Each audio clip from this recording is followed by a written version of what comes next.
Call the meeting to order. Call the roll.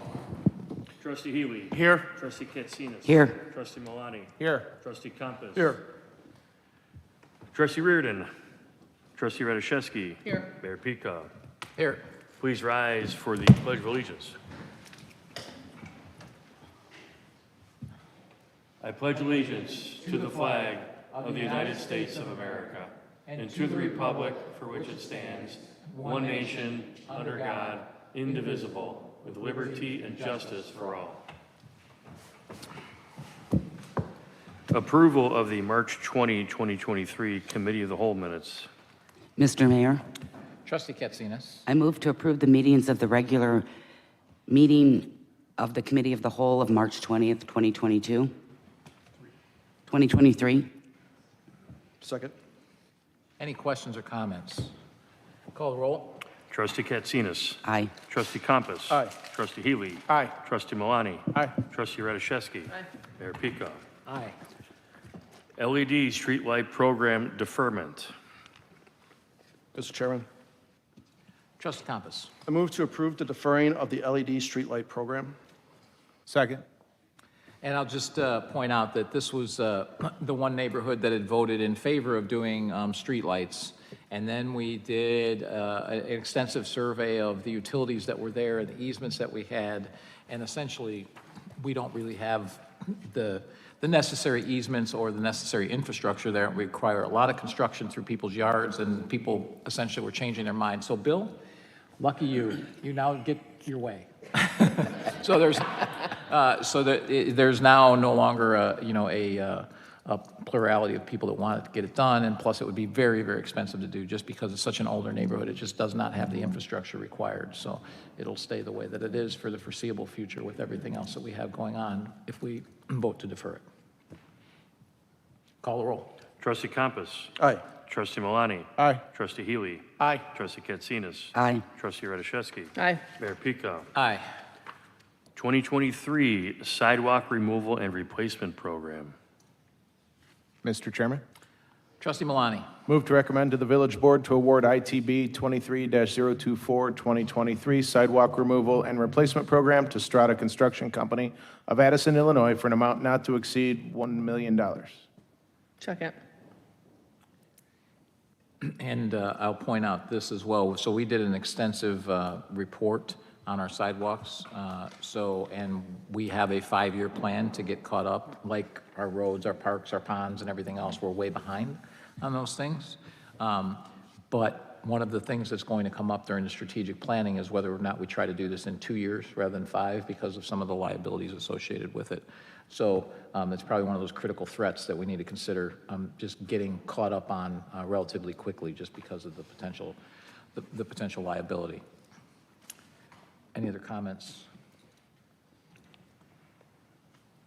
One other thing I should add is we're also going to have a purchase of a grinder so that we can do a lot of this stuff in-house and fix the small errors that we don't have to re-pour. Call the roll. Trustee Malani. Aye. Trustee Radiszewski. Aye. Trustee Healy. Aye. Trustee Katsinas. Aye. Trustee Compass. I abstain due to a family member working for a non-awarded bidder. Mayor Pika. Aye.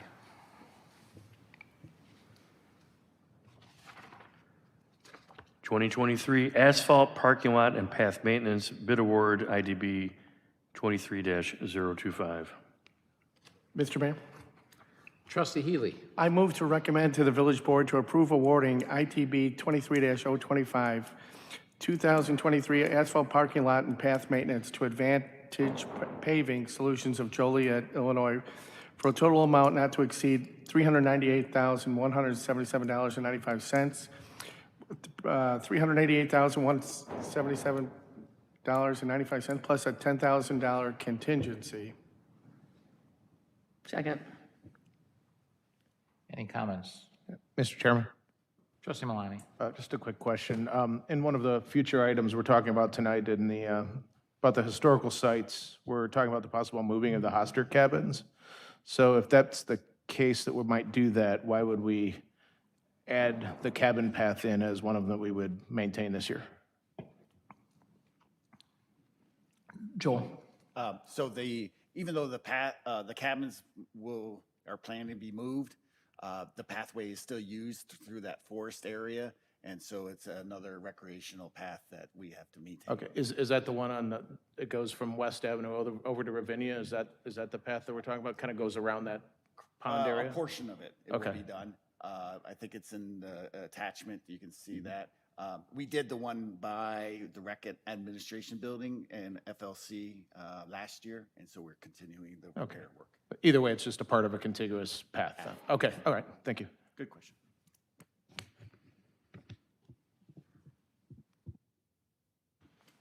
Any comments? Call the roll. Trustee Healy. Aye. Trustee Radiszewski. Aye. Trustee Katsinas. Aye. Trustee Malani. Aye. Trustee Compass. I abstain. I have a family member that works for a non-awarded bidder. Mayor Pico. Aye. Historic Sites Master Plan.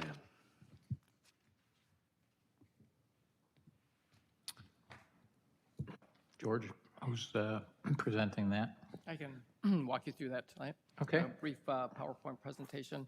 So in the master plan, we have all our historic sites, and you can see them on the screen there. So Stellwagen Farm, Boley Farm, the current museum, the Hostard Cabins, there's 2 of those, Humphrey House, and the Cheetah Petty Slaughterhouse.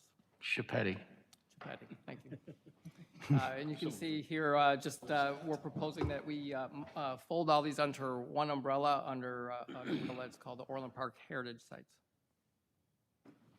Currently, if we look at each of the sites, this is the museum. Joel's group did a facility assessment there, and it needs almost $1 million worth of repairs. The building there, which we share with building maintenance, only has a life expectancy of 5 years. So we're recommending moving the operations of the museum to rec administration in the next 1 to 3 years. That we discontinue exhibits. We really don't have a lot of traffic to see the exhibits, but instead move our artifacts to other village facilities. As you can see here at Village Hall, the displays here have gotten a lot of views and appreciation in that way. That we develop a partnership with the library and other agencies in Orland Park and around Orland Park, and that we continue to archive items for short-term use and long-term. Short-term, they would still be stored at the museum. Long-term, they would move over to Rec Admin when that area is developed. And does anybody from the board have any comments on that, on the museum? So if you go back to that slide, I'll comment on it. So that building, I'm going to go back to my youth here, but everything was in there, the police department, the volunteer fire department, the public works, everything was in there. And it's definitely beyond its useful life, for sure. We don't have very much traffic there at all. I do think we get a lot more traffic just out here with what we see, and people do stop and look at that. But also the museum put in a permanent, we've already got a partnership with them. They've put in a permanent display that we rotate things into and out of because people go into the library so they can see Orland Park history there. Additionally, we're going to be able to put our items in both John Humphrey and at Stellwagen Farm. So to me, it makes more sense to do that than to have a standalone museum that requires, as we know, 2 people there every time it's open, and it's just a challenge from a staffing perspective for almost no traffic. Right, exactly. Okay, I think that makes sense, and I think April is just fine for doing that. Okay. This exhibit ends in April, so we'll go ahead and move forward after that then, with board's approval. And then Stellwagen Farm, so the farmhouse is undergoing some level of restoration. We're about to get going, put out a bid on that one. We hope to enter it and gain approval for the National Registry of Historic Sites. We'd like to interpret the farmhouse. Most of the outbuildings are interpreted. We'll continue to do tours there. We'll continue to do special events, potentially expanding on special events, maybe something like a holiday at the farm. Potential rentals out there. In long term, we hope to do a gravel parking lot, which will allow us to do some more events out there. Parking is a little bit difficult on the site right now. At Humphrey House, we're also looking at doing some level of restoration there, and that would take place to the foundation to stabilize the home and the first floor. We would use the house as a house museum. We would continue to do programs there, potentially at a lesser extent, but still some programs and special events there. Our staff, even though they would work out of Rec Admin, would have a satellite office there along with volunteers, and then we would propose having regular open hours for the public on Fridays and Saturdays from 10 to 3. Boley Farm, the slaughterhouse, and the Hostard cabins, the recommendation is those would all move out to Boley Farm. Boley Farm is already there, of course. So the slaughterhouse and the Hostard cabins would move out there. We're looking at also doing some level of renovations at Boley Farm and demolishing some of the buildings that are beyond repair at this point and unsafe. The buildings that would remain are the barn, the ground barn, the milk house, the silo, and the granary. The foundations of other buildings that would be taken down would remain, and there would be some level of interpretive signage so people would know what was there previously. We're looking at saving some of the artifacts in the building and then housing those in some other sites for viewing. And then Hank's Farm Stand would continue to operate out of there. That opens in mid-July. And as I recall, and this goes to Stellwagen as well, we've already approved the budget for this year for those restorations for both Stellwagen and for Boley, correct? Correct. And Humphrey. Okay. And then for staffing and volunteers, so we have a great level of volunteerism that takes place at the museum. So they would continue to do research, cataloging, help with our events. Their hub of work would take place at Recommend, so we have a big open space there that we think we can convert to a great workspace for them, and then continue to foster that culture of volunteerism that takes place. We have a great set of volunteers there. And Ray, most of our, by this point, all of our museum pieces should be cataloged and. We continue to get pieces all the time, so they seem Yeah, to but keep not, I mean, we get pieces all the time, but we didn't have anything that we had cataloged. That's all done, correct? We have a lot cataloged. Backlog, correct. yeah, okay. And then we're also looking at potentially changing the museum memberships to heritage sites memberships. And so anybody who's a museum member would become a member of all the heritage sites and have access to all the sites as a part of their membership. They would receive discounts to programs and different events that we hosted. The old Historical Society, which no longer exists, would be grandfathered into a one-year membership with this, and then you can see the fees that we're proposing there. Pretty affordable membership. Any comments from the board on the pricing there? Board's quiet tonight. You guys all awake? On this side here, we have two boards. So we have Museum Development and Advisory Board and the Museum Foundation, includes 7 members. There's the same members on each of those. We also have the Stellwagen Family Foundation with 5 members. We're recommending that they be combined into one board that oversees all the heritage sites then. So I have no problem with that, but the Stellwagen Family Foundation and as well as the Museum Foundation are unique animals because of their 501c3 status. So have we checked with legal on how exactly we would be able to do this? And I also think the Stellwagen family, I think, so there's different, and I don't see Kevin here. He might be behind a pole. But I believe there's separate accounts for Stellwagen as well. That's correct. So we started some level of conversation to make sure that we can do those things. We think we can. We haven't finished the due diligence on that yet. The goal would be to we would eliminate the existing 501 corporations and create one brand-new corporation. Well, and the question is, do we even need to create a corporation? Because the village in and of itself is a tax-exempt donation entity. So, I mean, if we don't need that layer, there's no reason to have it. So the only real benefit to that is some people are hesitant to donate to the village and would be okay donating to a not-for-profit. That's really the biggest benefit to that. And as I recall, having looked at all of this, I think there's issues with the Stellwagen Family Foundation and how that's structured. I see some nods from our other attorney back there in the corner. Feel free to pipe in here, but if you could just fill in the board on what's, because the Stellwagen family did put a fair amount of money into that foundation to restore everything, so I think there's certain things that are in there that probably have to remain. Yeah, there's some conditions that we either have to absorb or merge in or for separate. We're going to work through it. Do the collaboration in all the different groups. Okay.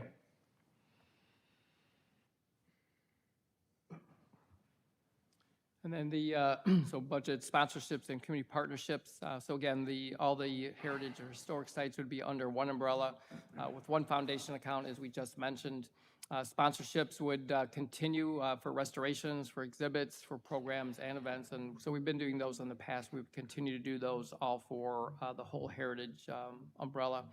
And then to continue to develop these partnerships. So we met with the library just recently to talk about how to expand that and work closer in greater frequency to work with the township and other local agencies in Orland Park to develop support for the heritage sites.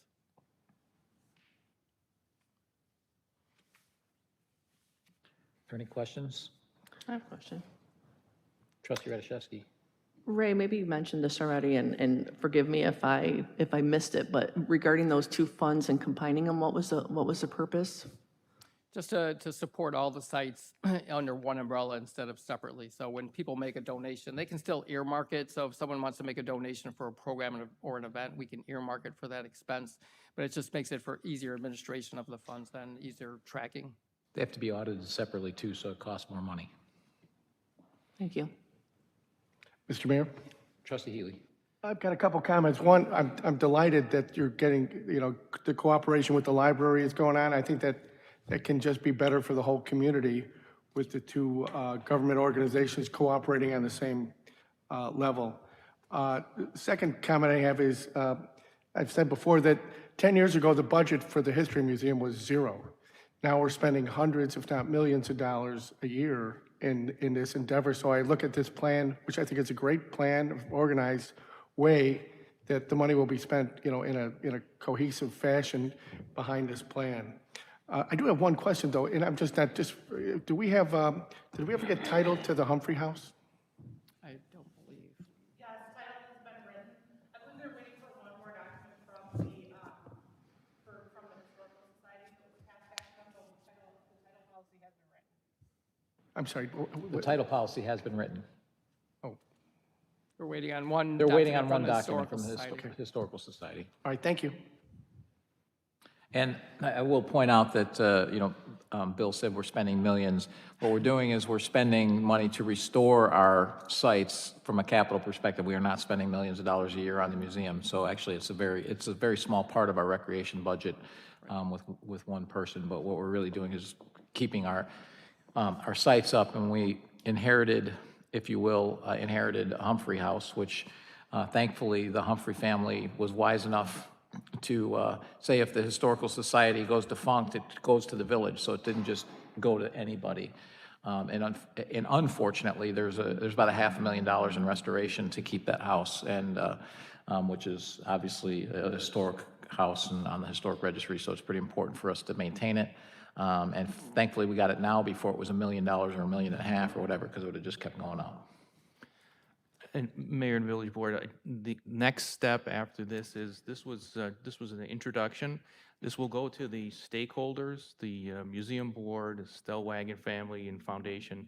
And then once all of that is wrapped up, it'll be wrapped up into the overall strategic plan that the village is currently undertaking. Okay. Strategic plan update.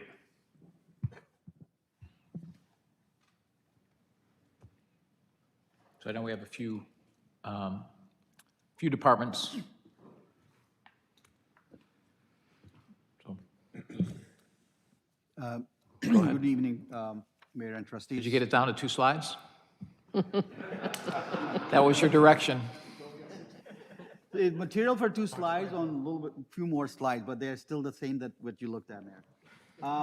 Very quickly, Mayor, one of our strengths, and these are our strengths, are that in the last 5 years, the department was able to secure about $22 million in various grants. And in the next 5 years, we're expecting to bring in another $25 million. Those are secured, and hopefully in the next 5 years, those numbers will go up. We definitely provide a valuable in-house engineering services that has expedited the review process that we used to do before through consultants. We have a very good relationship with IDOT, MWRD, and various other organizations. The examples of that is the solution of Southwest Highway flooding that we were able to address with IDOT's help. It was completed last year, and since then we have not had any flooding issue on Southwest Highway. Same thing with Orland region, as well as expedited permits for these businesses, Pete's Fresh Market, Wild Fork, and Vintage Crossing. We're an authorized municipality for MWRD. This is really a strength for us, but there are times when it gets challenged, when we are trying to expedite things that may not follow MWRD's rules and regulations, but we try to protect it very well. We are a good engineering resource for many departments. Some of those examples are here: Spur 2, Cook County project, working with Ray on his Parks Master Plan, and then we're currently also working, which we were just discussing, about the historic preservation. We have in-house traffic counting services, which saves us over the last 5 years or so, $15,000 per year. That's what we have been doing, and there is potential to expand that. Our weaknesses, based on what the industry is experiencing now, and most of you are aware of that, is a lack of professional staff availability of them, whether we're looking for as a staff for ourselves or even as at consultants or contractors. That is certainly is a weakness that we are addressing or trying to handle. I think we all know that we do not have a complete redundant water supply system, but we have parts of that which we're trying to piecemeal as best as we can. So we are as close to a redundant water supply as we can be. There is a lack of true transportation corridors from across the town, either east-west as well as north-south, and that's something that we should look at. The opportunities, as you have mentioned many times, 143rd Street, widening of that.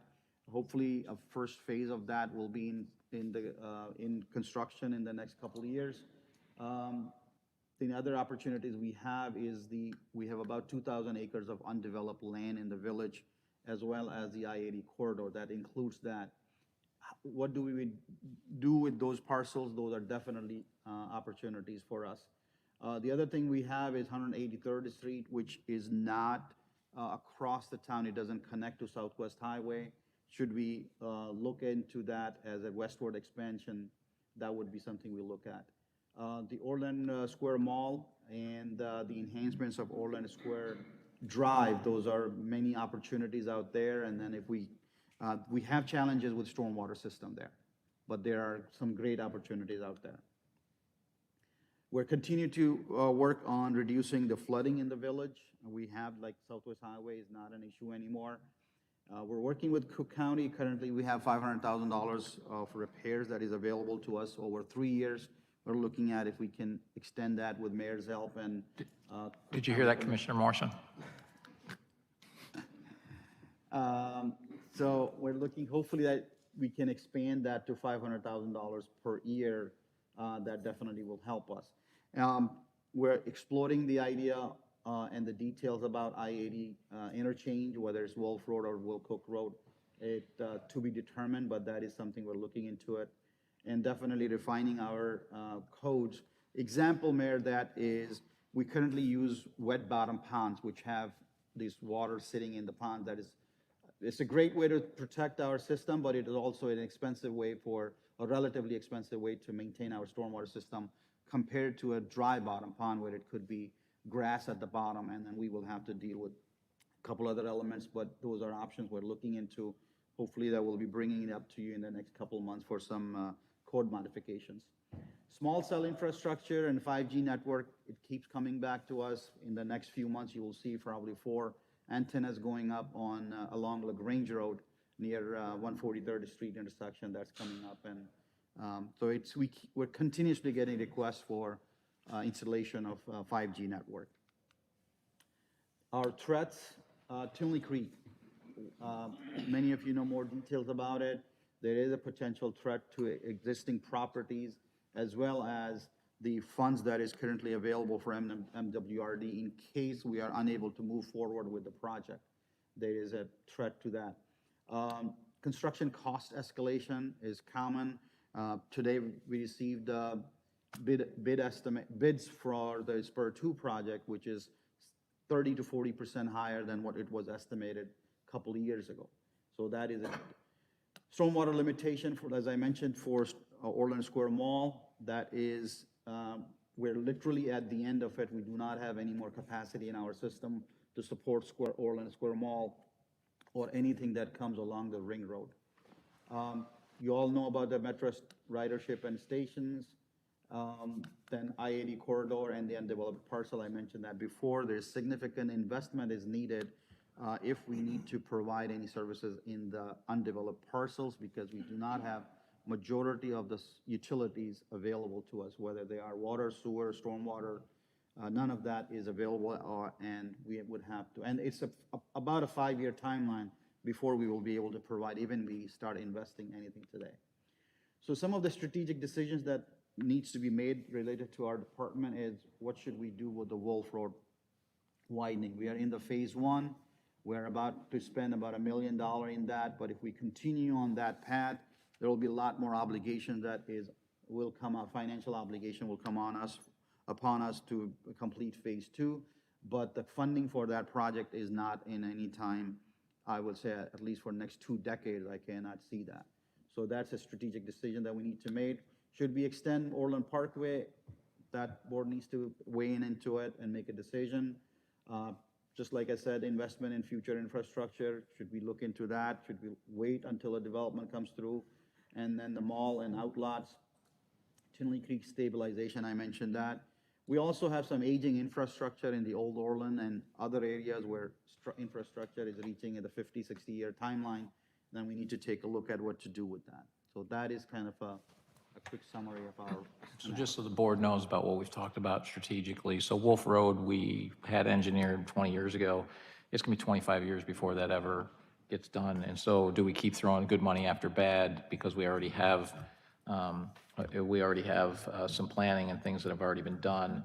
And so we're gonna have to decide on that, what we're gonna do going forward, because I personally, I think I would rather pay back the feds what they've put into it than continue to dump money into something we're not gonna see for 25 years, given our other limitations. 183rd Street's probably the same thing, it's probably for the future. The mall is a big deal, and we've been in conversation with the mall a lot because they're obviously not putting money into their ring road, which is an issue, but stormwater, with the new MWRD requirements, there's just no more stormwater there. So the Sears redevelopment is where that opportunity is gonna come in. So one of the things we'll discuss during the strategic planning is the potential for tiffing that Sears property to allow some of that money to be put back to help offset those costs that we need for the stormwater for future development along that ring road and everything else. And in Tinley Creek, we're all very familiar with. And we have, what, 60% of the homeowners are on board? 75%. 75% of the homeowners are on board, and we've had a talk internally. It'll come to the board at some point, but at some point, we'll move forward, and the houses that don't want to have it done, that's their problem in the future. I mean, the residents are putting $3 million in, the MWRD, so the Cook County wide's putting $3.7 million in, basically improving every property by about $150,000. Exactly. And if they won't give us an easement, then too bad. This is the last chance they get for it. So I think we would all love to have $150,000 of improvements to our lots. And if you're gonna not give us an easement for that, then that's gonna be their problem. But we have most of the homeowners get it, and they're on board, so that's what we'll do. Who's next?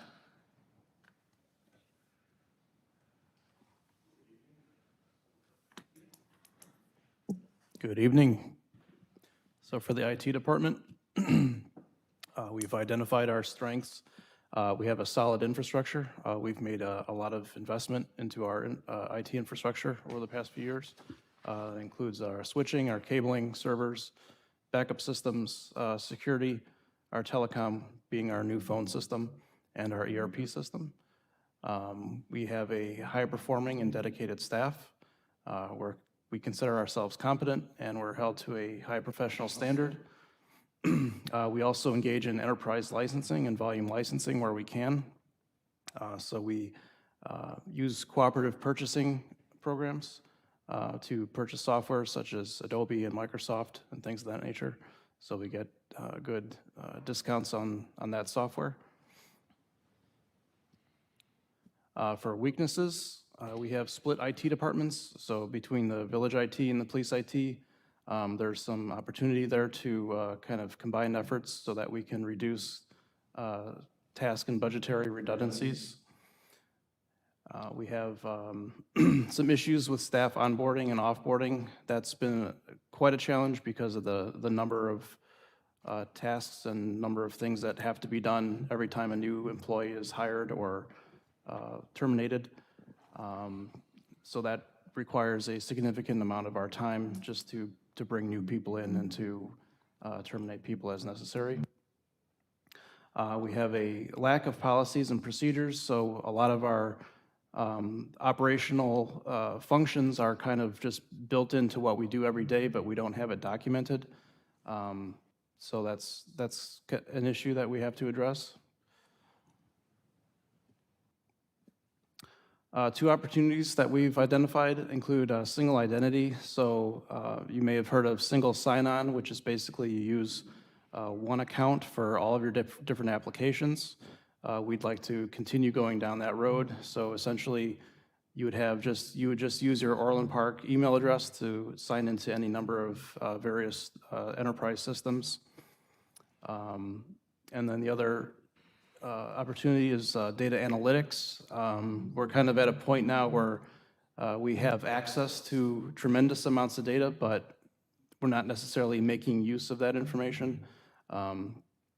Analytics can help us predict the future, essentially, and will certainly help in areas such as GIS and engineering and different projects throughout the village where we can take data and transform it into something meaningful.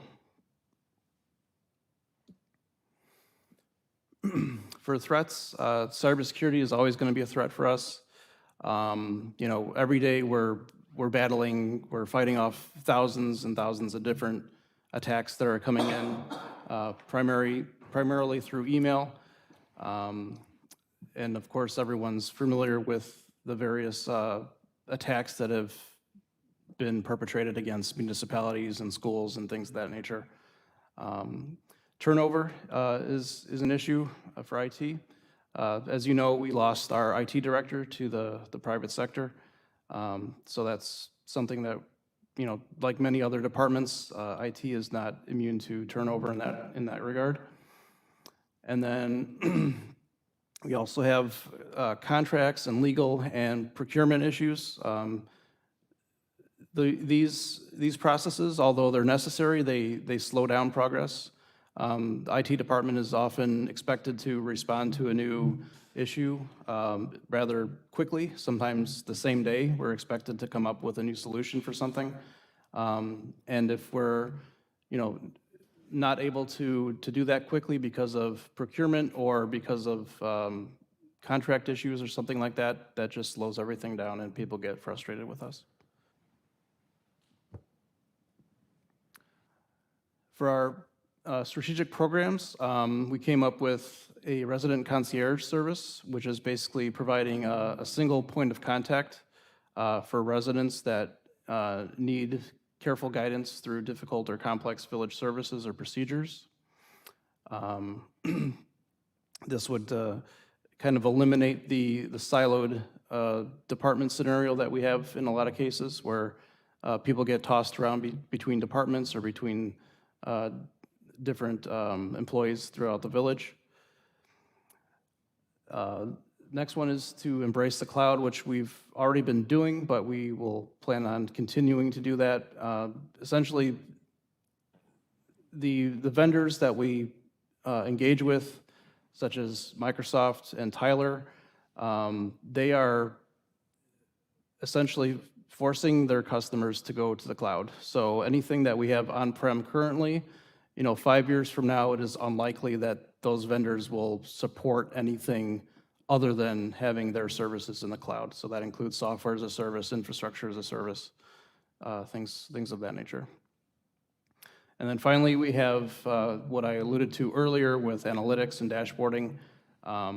This is, again, this is important because we have all this information, but to be able to put it together into a meaningful form, to give managers the ability to use the data that they're generating in a meaningful fashion, that's something that we will need to embrace for the future. Okay, thank you. How many more do we have? Just two. Okay, I'll be quick. okay. So as a main source of support for the departments and the staff, we compiled our analysis based off of our customer feedback. So our strengths include open dialogue and trust amongst employees, understanding and maintaining compliance, encouraging and prioritizing professional development, collaboration across departments, and succession planning initiatives. Oh, sorry. Weaknesses, as you've heard from previous SWOT analysis, high employee turnover, strengthening manager-employee relationships, and multiple sources of information and data, some of which some of our supervisors, directors, and managers are not able to see, but will be solutioned with Tyler Munis. Opportunities, we said to evolve and standardize processes, policies, and procedures. Everybody on the same page, everyone doing the same thing, no deviation from that. Strategizing to increase retention, utilize additional coaching and mentoring opportunities, and technology advancement, one source of information and data, which is really important. Our threats, competitive and changing labor market, which is huge, huge, huge. I cannot stress enough. Increased expectations, I want to clarify that's twofold. One is the organization's expectations of employees to do more with less. The other is on recruitment. We get candidates who expect the world, the moon, the sun, and the stars, and will actually tell you that they are currently seeking 20% more than what your posting is advertised for. They want free employer-paid health insurance. They want a nap Well, they're room. not getting it, so, okay. Well, I'm just saying that's a threat. That's a threat. Constant changing legislation and regulations, of course, and data privacy, as you've heard before. Some of the things that we are taking opportunity to highlight is standardization across the organization. Following the same processes and policies as one organization will offer serious advantages. There are several listed here, but one very important item that I'd like to highlight is the guaranteed shared experience. Everybody having this same experience from the day they start to the day they leave. Increased retention strategies. The most important asset of any organization is its workforce. As an employee leaves, the organization's investment and skill development leaves with them. And these are just a few examples of strategies currently in development, creating initiatives to instill a sense of purpose for each employee's work, nurturing a positive culture and positive relationships within, soliciting and responding to employee feedback, creating potential career development plans, and instilling effective manager training programs. Coaching and mentoring initiatives are very important because they will not only aid in retention, but promote personal growth, employee engagement, skill development, confidence in problem solving, and create the ever important connection between staff, which is huge in retention. We are currently working on a program to do employee mentorship throughout the organization for not only our part-time staff, but our full-time staff that is looking for professional growth. Last but not least, one source for accessible employee information, which, as I previously mentioned, should be resolved through the implementation and configuration of Tyler Munis. Our supervisors who currently do not have the capability of seeing their employees, their PTO, their pay, their time off, et cetera, will now be able to do that without having to contact human resources and payroll for that source of information.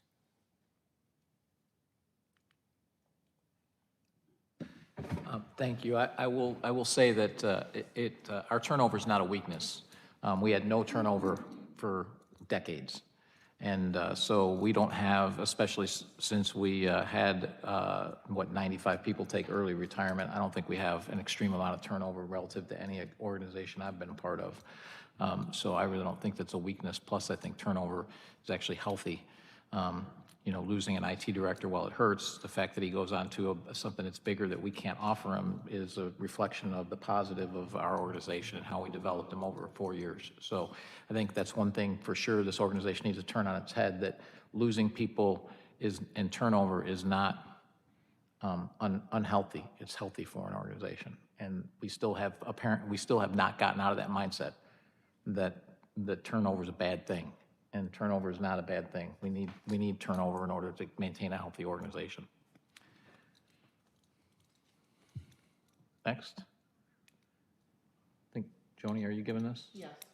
So Nabia has someone that's, Vince is not here today, so she's got to run the video cameras. So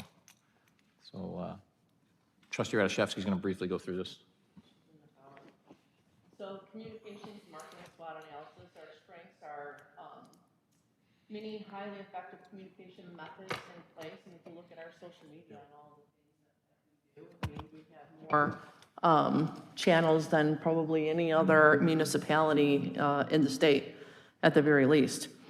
Staff board recognizes the importance of communication and the ongoing improvement and development. And I think that that's important that the department is given that level of support. The available communication tools, resources, and technology, these are all strengths that we have.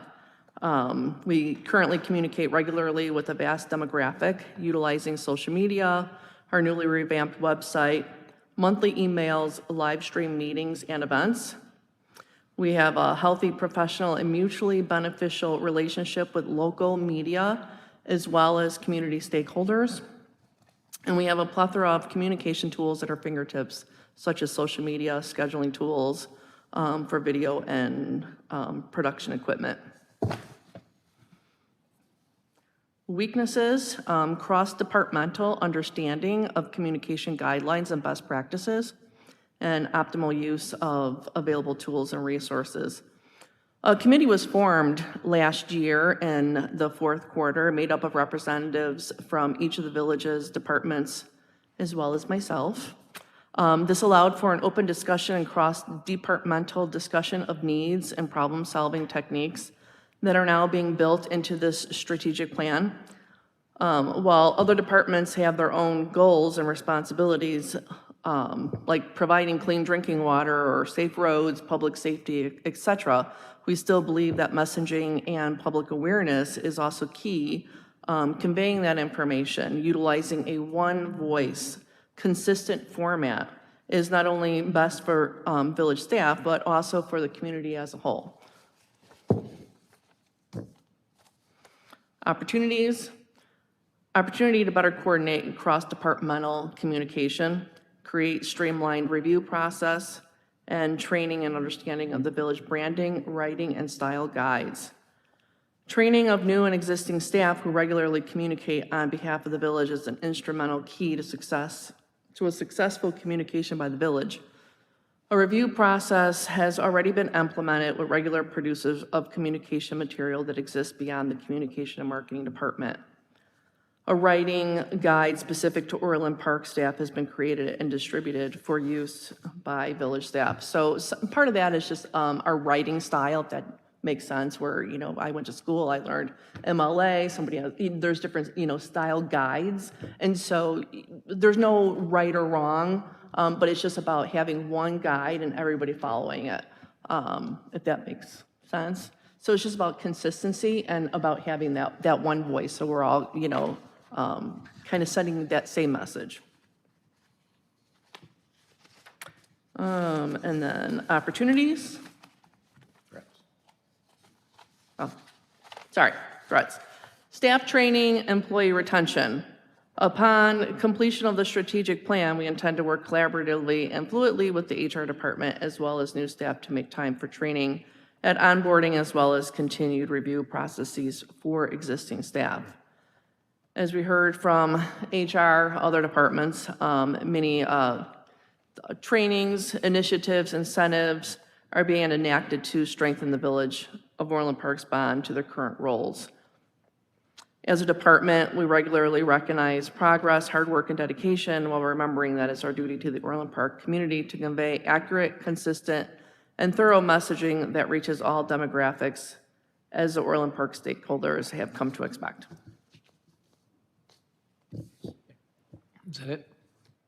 That's it. The one thing I will, and it's a little bit challenging because most of these are internal, with the exception of engineering, but I want you to keep in mind that this is strategic planning. So internal operations is not what we're looking at the key strategic decisions we need to make going forward. So operational improvements, how you handle things operationally are, more of an internal day-to-day type of thing than what we're talking about here. So think of that going forward when you're analyzing the alternatives and opportunities you want to bring to the board. Don't bring us stuff about how you operate day-to-day, because that's not what we're trying to make decisions on. That's something that's much more internal. So just keep that in mind, that we're focusing heavily on the strategic decisions that we have to make as a board. And I realize that most of the departments tonight are more internal, so there's not as much of that, but you need to think that way. Yep. ICMA discussion.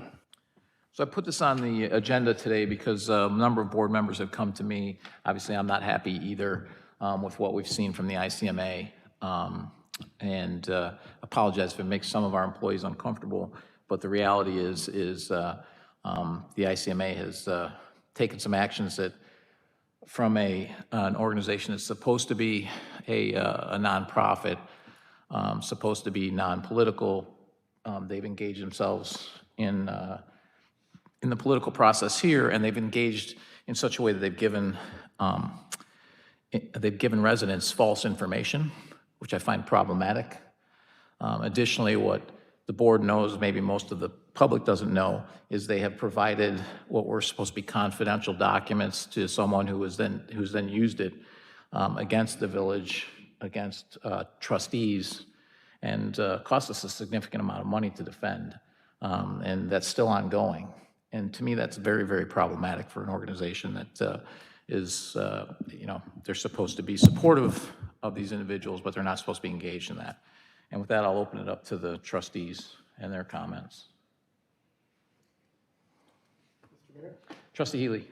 As an accountant, I deal with a lot of nonprofits in our accounting and auditing practice. We always make a point of telling these nonprofits, don't mess with the IRS. Your main asset that you have is this tax exemption, which enables you to raise money. The other side of it is that they can't do certain things. They got to file certain guidelines on paying. One of the biggest things is election interference. They should not stay. They should steer clear of anything with that, and they've got to go to painstaking lengths to make sure they don't interfere with any election. Going to that seminar that was put on by at the library, it seemed like that was they were providing, false information to the citizens without chance of rebuttal. So I just wonder if we should. I'd like to say that we should send a letter to the Internal Revenue Service to let them know that there's been some election interference. We believe there's election interference here. I would like to hear what your thoughts are on that. Any other comments? Mr. Chairman. Trustee Compass. So I did send an inquiry just asking about, just the detailed spending, because when all this was starting to come out, I didn't know prior to this that the village pays for memberships for staff to ICMA. And I'm not, my mind is still open to understanding more about what we get from this, but to date, I haven't really heard a whole lot of what does the village get as a benefit from this, 4,000 some dollars that we spend each year. It seems to be like there's conferences and nice awards. Sure, I'm all for being recognized as a village, but I'm not sure what the residents are getting as a result of these payments. Any other comments? I think it's a good point that it's a non-for-profit, it's not supposed to get engaged. I'm not real thrilled about paying paying them to give us false information. I think they have something to answer for, and I think they deserve, I think the Orland Park residents deserve an answer and as well as an apology. I mean, they interfered with our election. They gave false information, which I have a really, really big problem with. And, you know, I'm of the mindset myself, and I'll leave it to the board to motion it, but to at the present time, to suspend any payments that we make to that or any training or et cetera until they come to the board and answer these questions and explain why this happened and, you know, what they were thinking. As far as Bill's comments about a letter to the IRS, I mean, I think we could certainly do that. I think I would give them an opportunity to come here and answer those questions first before we do that. But I guess my recommendation would be for, you know, for staff, well, actually, I certainly can come from my office as well, but basically send them a letter and invite them to come to a future board meeting and answer these questions. I'd be happy to get input from the board.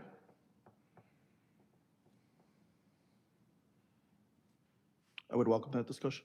What's that? I would welcome that discussion. Okay. Mr. Mayor, I think that makes perfect sense. Trustee Rashevsky? Trustee Comp, or Trustee Malani? I'd be interested to hear the answers.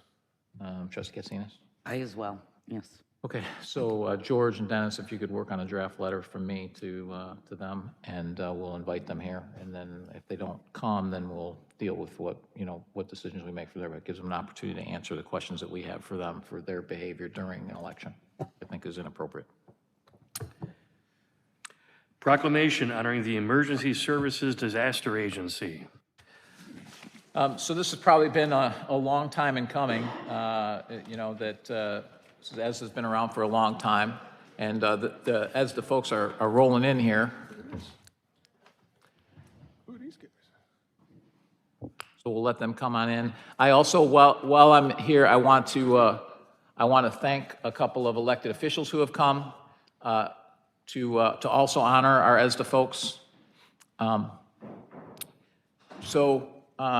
Antonio Rubino from Orland Township. So Paul O'Grady was invited. He declined to come. So Antonio Rubino was kind enough to represent the township here. So thank you very much for coming here to support our ESDA folks. And then also Commissioner Morrison. And I have a letter here from Commissioner Morrison, if you'd like to read it when we get to that point. Sure. Great. So we're honoring the folks from ESDA tonight. So for those of you who don't know, the Emergency Services Disaster Agency, these folks are, you know, almost always volunteers. I think now we give them a little bit of something for special events, but for everything else, they're volunteering. They've been volunteers for decades.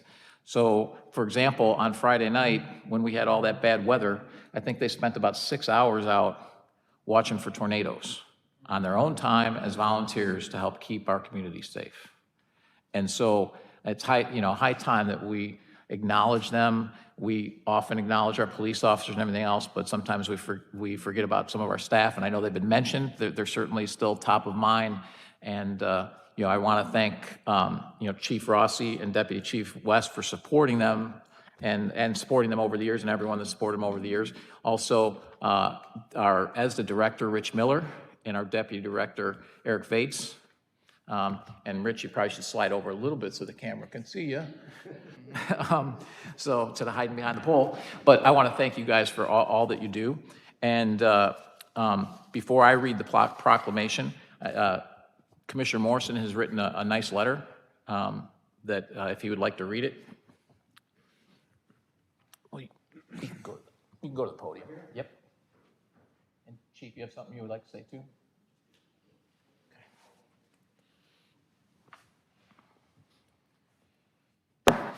Thank you, Mayor, the Village of Orland Park. Most importantly, though, to the volunteers of Orland Park's Emergency Services and Disaster Agency. As Cook County Commissioner representing the Village of Orland Park, I am honored to extend my appreciation to the dedicated volunteers that serve in the Village of Orland Park's Emergency Services and Disaster Agency.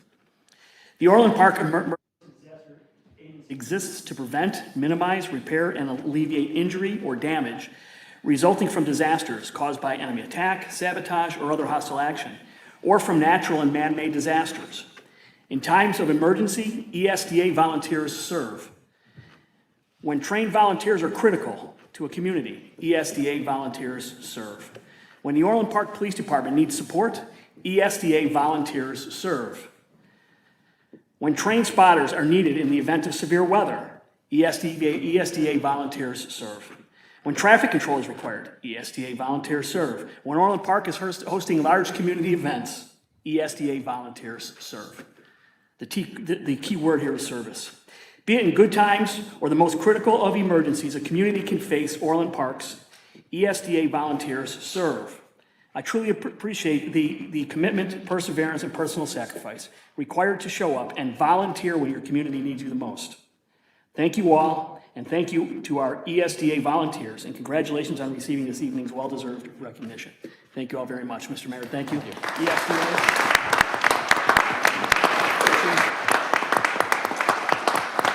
I'll leave this.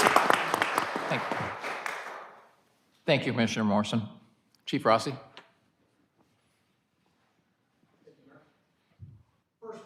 Let's give these guys and gals a round of applause.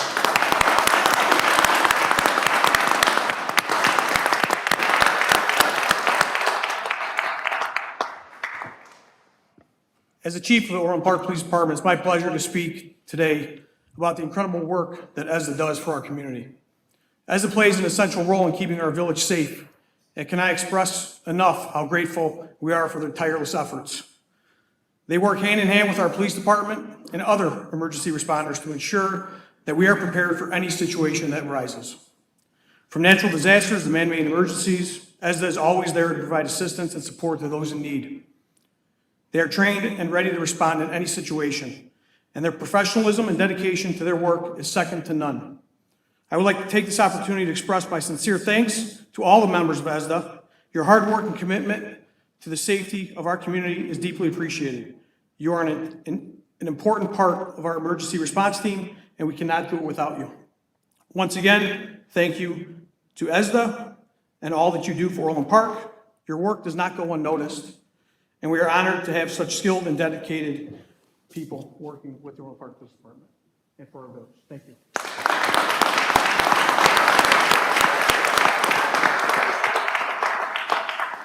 Before I read the proclamation, are there any board members that would like to comment? Mr. Chairman? Trustee Malani? Yeah. First, thank you, team, for everything that you guys do. I'm also very proud to be part of such a great team as well. I've only been a part of the organization since November of 2019, but what I realized quickly is that ESDA flies under the radar, and I think that residents may not realize all of the things that we do. ESDA is comprised of a group of volunteers that just wish to give back to their community and help maintain the safety and security of Orland Park. We do things like providing traffic control. We respond to critical incidents. We cover the village events. We provide storm spotting resources during heavy weather. We provide community outreach by attending events such as the Citizens Police Academy, the Teen Police Academy, National Night Out Against Crime, and we also work at the local health fairs. We also provide support for the bike ride for Special Olympics. We provide information about disaster preparedness and awareness to the public. And we also participate in different outreach events like we did when we did the Lock Your Car campaign, something very simple that provided great value to our residents. And those are just to name a few things. But most importantly, what we do is we provide aid to our police department to get officers back into the field and do what is most important, service our residents and keep our village safe. To give an example of the amount of effort that this team provides, in 2020 during COVID and during times of social unrest, ESDA provided over 2,440 hours. That literally takes an entire full-time police officer and gets them back on the street. So one key thing, and none of this would be possible without the leadership of Rich Miller. His constant dedication to his community since he was 15 years old is very apparent as he tackles as many duties and responsibilities of the roles he holds within the Orland Park Police Department. Once again, I'm honored to be part of such a great organization, and once again, I thank you all for all of your efforts.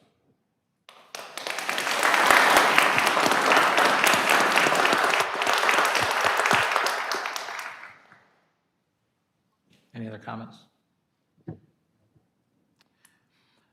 So it's with great pleasure that I read this proclamation.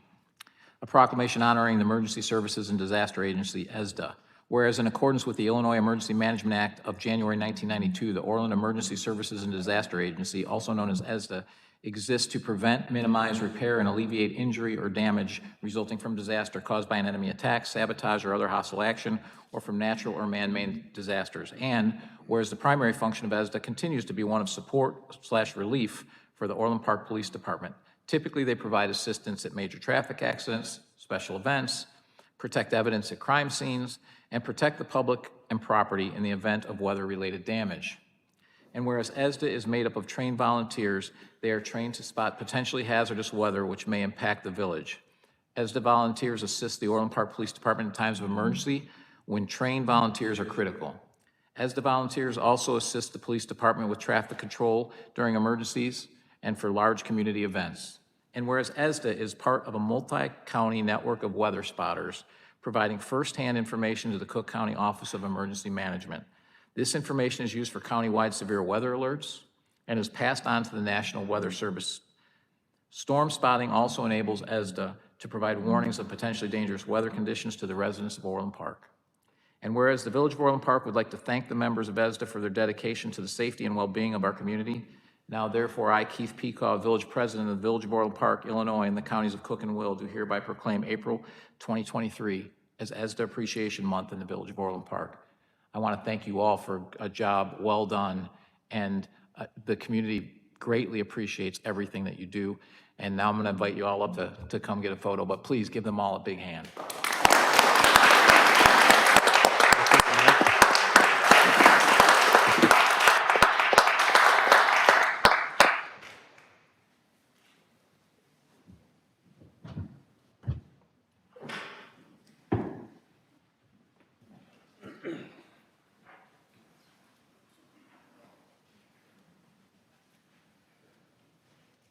And in case folks don't know, the reason Trustee Milani and Trustee Campus are coming down, they are also volunteer members of ESDA.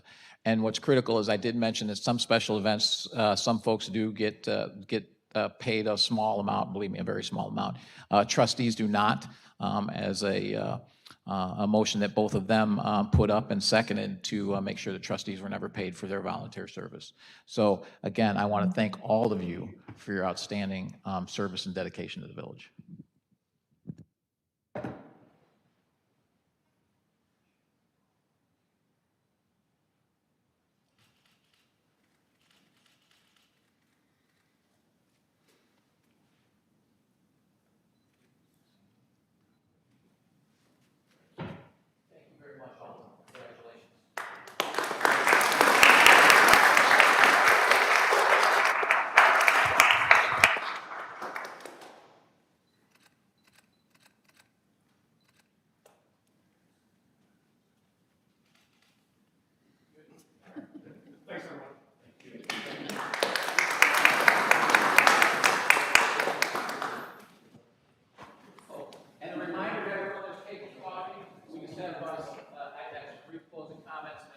Visitors, and then we're going to have cake and coffee, and we'll resume at probably about 7:25 for our regular board meeting.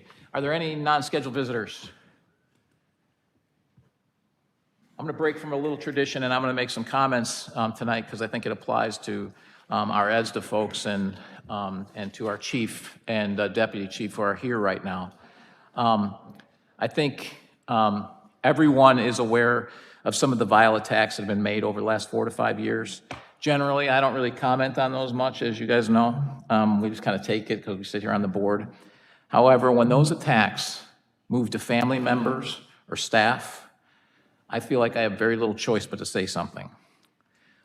This week, we saw a coordinated set of attacks on our police chief and members of ESDA accusing them of crimes. It's deplorable. There were robocalls from Mike Henry, Jerry, and Liz Gorman. There were news articles written and published by Scott Casper, and internet and social media attacks from Ray Hanania. This group has been coordinating vile attacks and accusations on the Village of Orland Park, all 3 of our police chiefs during my tenure, the police department, other staff and elected officials, and they were doing it for personal gain. Nothing makes this more obvious than Ray Hanania, who this week also attacked my wife, in coordination with recent robocalls. He also added a new attack to our communications department, its director and employees. It's obvious as to why. He's been getting paid thousands a month for over 10 years from the Orland Fire Protection District. Since 2016, he's been paid $4,000 per month retainer to be their spokesman. This amounts to $336,000 of our tax money in the last 7 years, and about $250,000 from 2016 to 21. During that time, according to FOIAs, he's been involved in writing 15 press releases, this much. That's how much he's been involved with. Must be nice to be paid $16,667 per press release. He's also sent less than 2 emails per week. If you totaled that up over that 5-year period, that's $394 per email. Anybody here get paid like that? This is what our communications director has done this is what's been published in just the last year. Not 5 years, this is 5 years, this is 1 year. This is what's been done. Not to mention over 1,500 social media posts, 100 videos, going to every village event. Our communications department goes to every village event. They take over 20,000 pictures a year and archive all of that. It is unacceptable. I think it's high time that the public, and it's going to require you because we have no control over this, it's time the public asks the Orland Park Fire Protection District Board for an explanation into this do-nothing patronage job. $16,000 per press release. Thank you very much. I'll entertain a motion to adjourn. So moved. Second. Call a roll. Trustee Compass. Aye. Trustee Katsinas. Aye. Trustee Healy. Aye. Trustee Malani. Aye. Trustee Radiszewski. Aye. Mayor Peacock.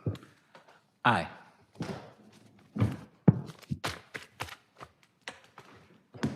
We're adjourned.